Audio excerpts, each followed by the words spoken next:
I'm gon' ride, we gon' ride, who gon' slide, we gon' slide, they my guys, they my slimes. Clip up the ride out. I'm gon' ride, we gon' ride, who gon' slide, we gon' slide, they my guys, they my slimes. All out when we ride out. The next topic we're going to discuss on Boxing Bros are comments made by Malik Scott. Malik Scott revealed the 2 reasons why he knows Deontay Wilder is going to beat Tyson Fury in the trilogy fight. And so here's what he had to say. All right, the source is Michael Benson, and Michael Benson said Deontay Wilder's trainer Malik Scott asked why. I think he meant when asked why he's so confident about Tyson Fury trilogy. This is what Malik Scott had to say. 1, I'm training him now, and 2, I've never seen him this hungry before. I've never seen him this receptive for the craft. And I've never seen him want to dismantle another man so badly. That's what Malik Scott had to say. Those are the 2 reasons why. Is because 1, he's training him now, and 2, because he's committed to the craft. He's never wanted to hurt a man so badly. Turn over to you, Trill. You're known as nobody want to see this fight. What's your opinion on what Malik had to say, and does that make you want to see this fight? Still, right. Still, and Malik can't count because that was more than 2 reasons. And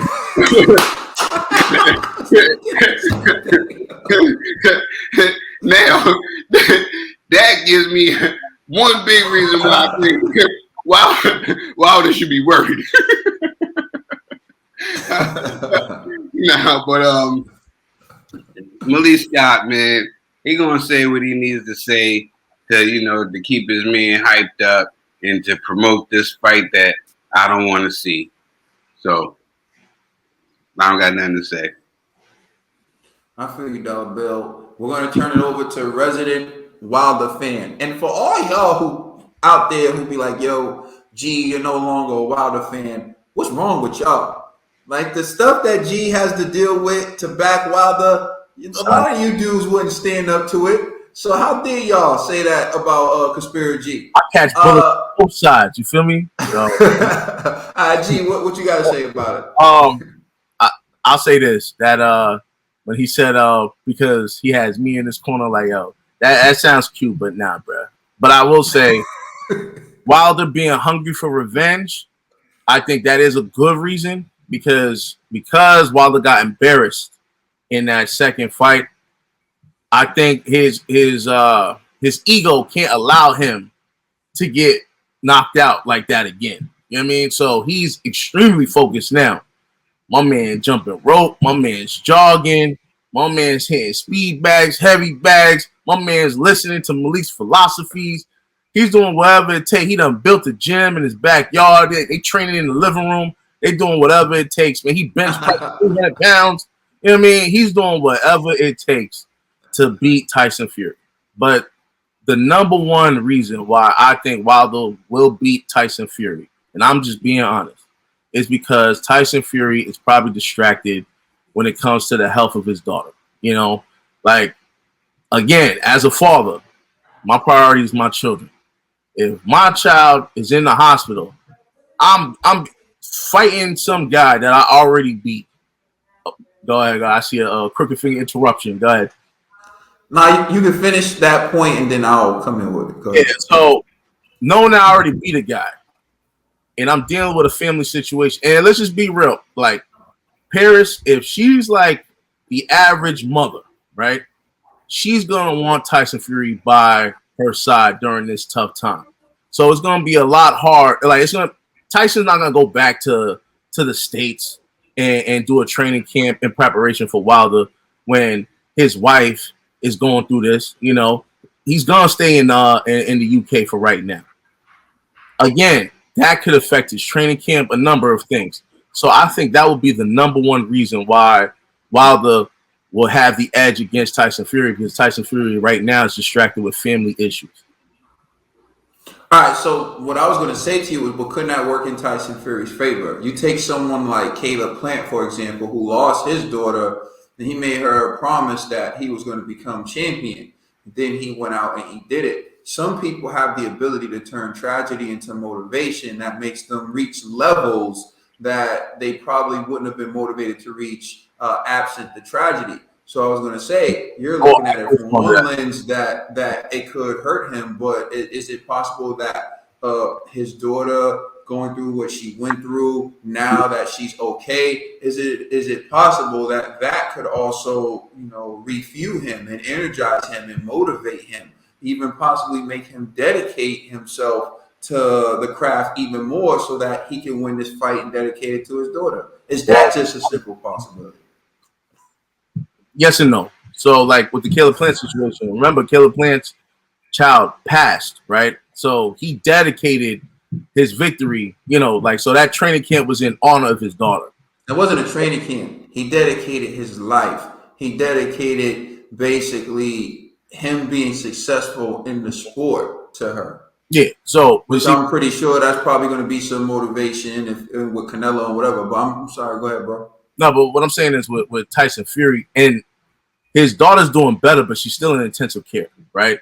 So I don't know. I don't know if Paris is like, yo, Tyson, go back to the States, train for Wilder. I got this, right? I'm assuming, this is me making an assumption. I'm assuming she's like, yo, I need you by my side, and Tyson Fury's like, yeah, I got to be with my family right now. I heard Tyson Fury's father even talk about, like they may cancel this fight because of his daughter's situation, right? And no one could blame him because it's like, yo, man, that's serious, right? So his mind has to be on his family. Even though he was saying like, yeah, I'm jogging, I'm doing this and that third, that's to clear his mind, right? So he's still there in the UK. He's not going back to the States and linking up with Sugar. You know what I mean? Like he's not doing that right now. So to me, that and the fight is what, in October something? When you think about it, it's really around the corner, right? And he's still in the UK with his family. So that could affect his time that he could be dedicating towards preparing for the Wilder trilogy. And so that's why I was saying that's like probably my number one reason why I believe Wilder will have the edge over Tyson Fury is because of that. But I see what you're saying that, but I feel like the only way that could be that motivation fuel is if Paris Fury goes, yo, you have my blessings to go over there and go, kill this guy or whatever, metaphorically speaking, obviously. But that's the only way I could see that, as if she's okay with him going back to the States to train. Or unless he brings his training camp to the UK. I don't know. All right. TVE. I see it when I believe it. That's all. All this nonsense. These guys talking. They full of crap, yo. Malik Scott, while at your camp, I don't know what's going on. All of that stuff's cute. Is whatever. You hype yourselves up, stay hyped. I see it when I believe it. If that night ends with Wilder being champion, but I see it when I believe it. I'm not gonna entertain this nonsense.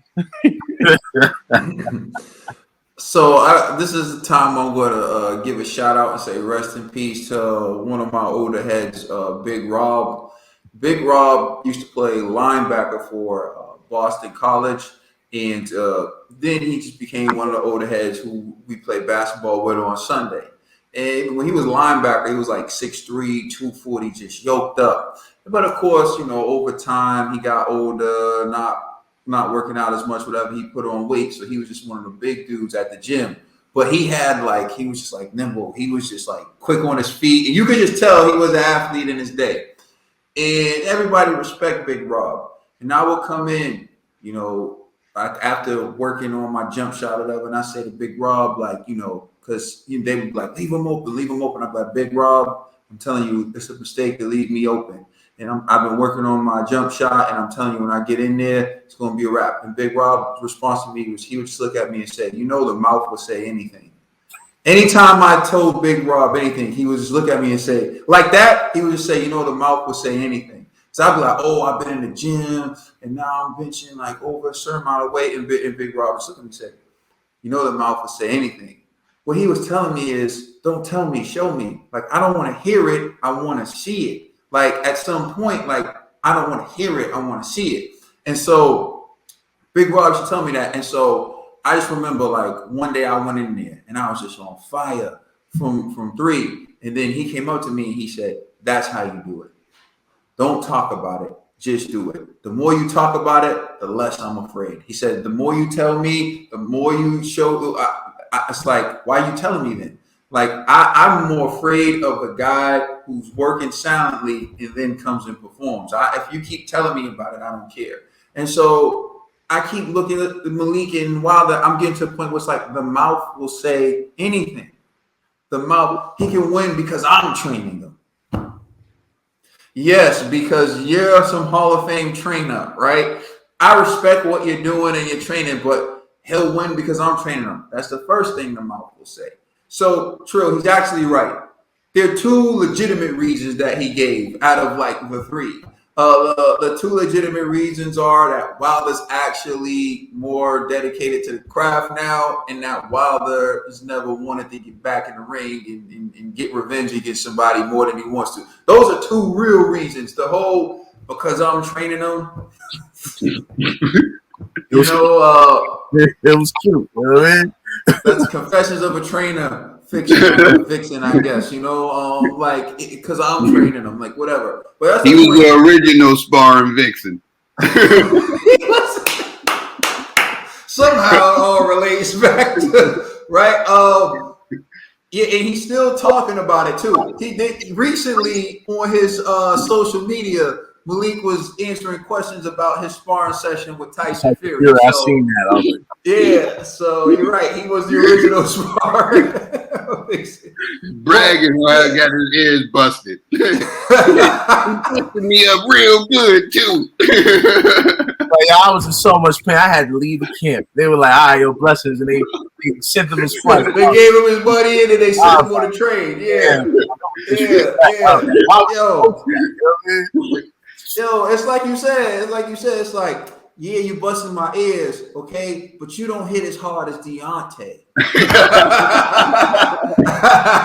have to say a pause on that.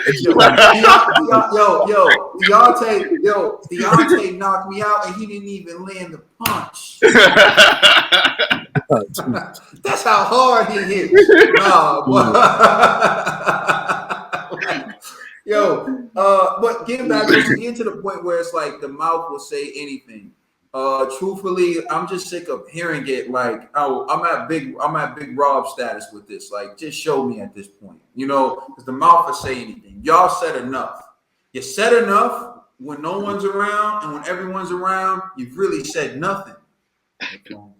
Like, all I'm saying is enough with the talk, man. Just show me. I'm looking forward to it.